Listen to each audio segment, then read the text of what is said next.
You can create beautiful designs with simple 2x2 crosses. So today I'm going to show you how to do a 2x2 right cross.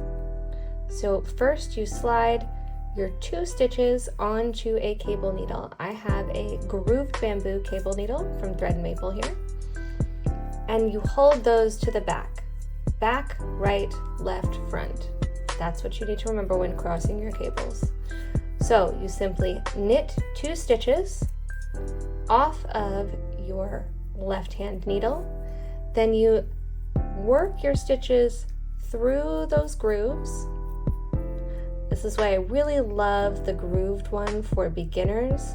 It really locks those stitches in, so you don't need to worry at all if your stitches are going to slide off or not.